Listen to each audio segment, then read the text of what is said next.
Bonjour, Michel Martelly. Bonjour Bernard, merci de me recevoir et bonjour Monsieur le député, c'est un À plaisir de suivre. vous rencontrer. Alors, je vous présente un Haïtien blanc.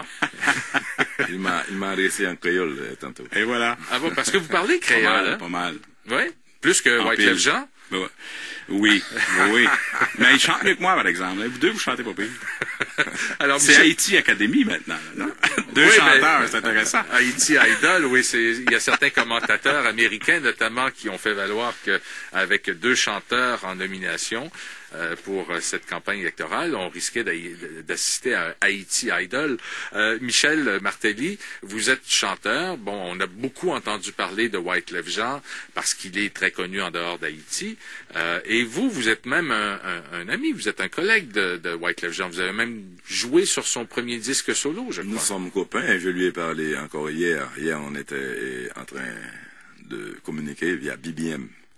Donc, la relation est encore bonne. Jusqu'à présent, on n'a pas intention de se laisser diviser par la politique.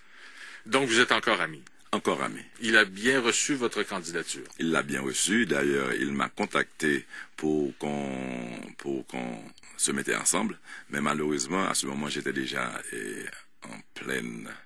Et on s'organisait déjà pour prendre part aussi aux élections. Donc, on n'a pas pu se mettre ensemble. Et c'est ce qui fait que nous ne soyons pas ensemble aujourd'hui, mais on est doté de la même intention, changer la direction dans laquelle notre pays va maintenant, puisqu'on va vers la catastrophe, rien ne va plus. Et tantôt en 2005, on produisait encore 250 000 tonnes de riz, là maintenant, aujourd'hui, on en produit seulement 40 000. Donc il faut qu'on mette la population au travail. Et ça, c'est beaucoup à cause des Américains Oui, qui ont fait du dumping Oui, dans leur propre riz en Haïti. Justement. Donc il va falloir refaire, changer la direction totalement. Et on a un taux de chômage de 80%. Il faut changer ça. Les jeunes Haïtiens n'ont pas l'accès à l'éducation et l'accès à la santé. Les prix sont inabordables. Pas de programme de développement agricole. Notre tourisme, elle n'existe plus, cette industrie du tourisme. Enfin, je pense que tout est à refaire. Notre mentalité est à refaire. J'ouvre une parenthèse sur le tourisme, parce que ça fait plusieurs fois que j'entends ça. Même Bill Clinton, quand il a pris ses fonctions là, de parrain d'Haïti, a dit il faut développer le tourisme. On a entendu des Haïtiens dire ça.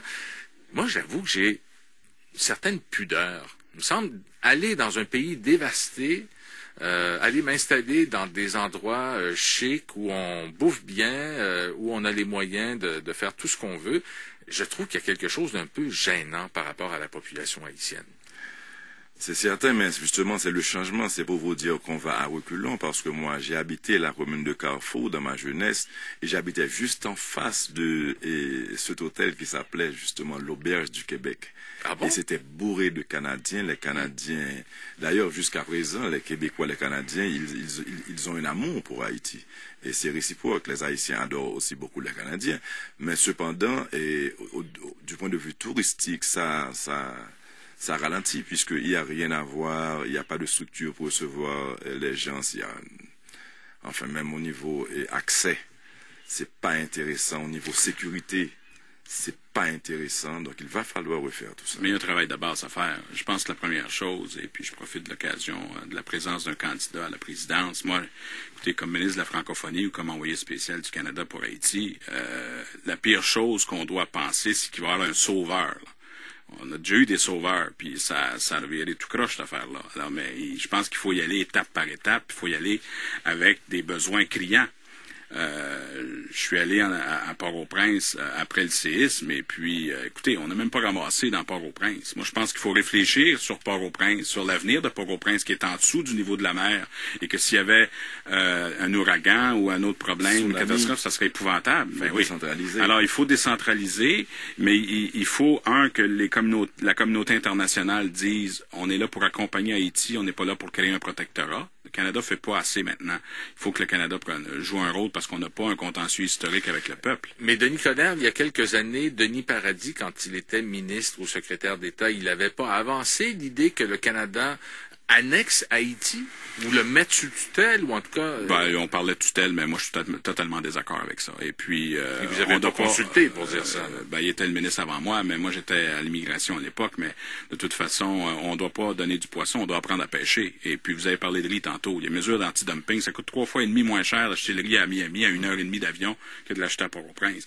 Il faut décentraliser. Si on veut une vraie révolution verte, il faut s'assurer qu'à Cap-Haïtien, Saint-Marc et les autres endroits, on puisse avoir des capacités tant sur le plan gouvernemental que sur le plan agricole.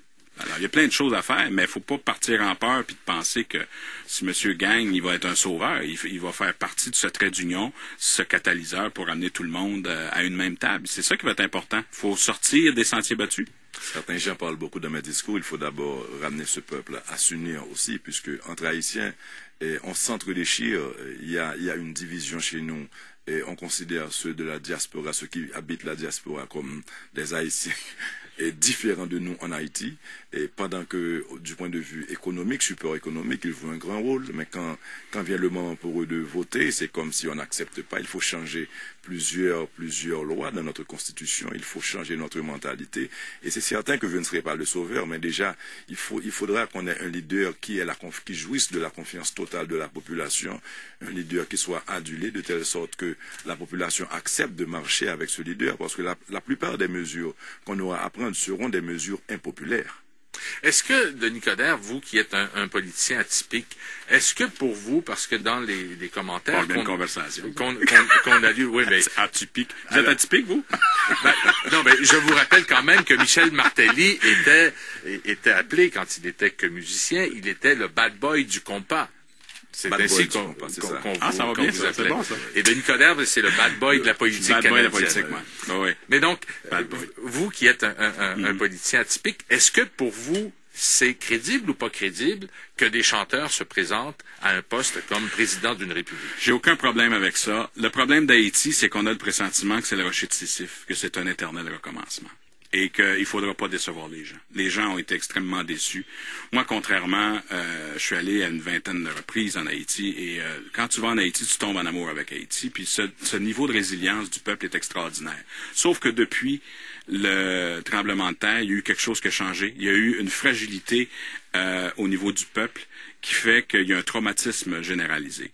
Et la différence entre un bon président, puis c'est pas à moi à décider, ce sera le peuple à décider, un bon d'un président qui pourrait s'essayer juste par intérêt, c'est qu'il va falloir qu'il soit justement ce trait d'union, puis d'être ce baume sur les plaies. Parce que si ça se fait pas, la communauté internationale, je vais vous avouer, là, on en a mis des milliards, puis on parle de milliards et de milliards pour les 11 prochaines années, les 18 premiers mois. Les gens vont être déçus encore, et puis là, il se passe de quoi au Pakistan, il se passe ailleurs, puis on est en train d'oublier ce qui se passe en Haïti. Alors, il faut être vigilant, n'importe qui a le droit de se présenter, mais il faut être conscient qu'il va falloir sortir des sentiers battus et de faire la différence.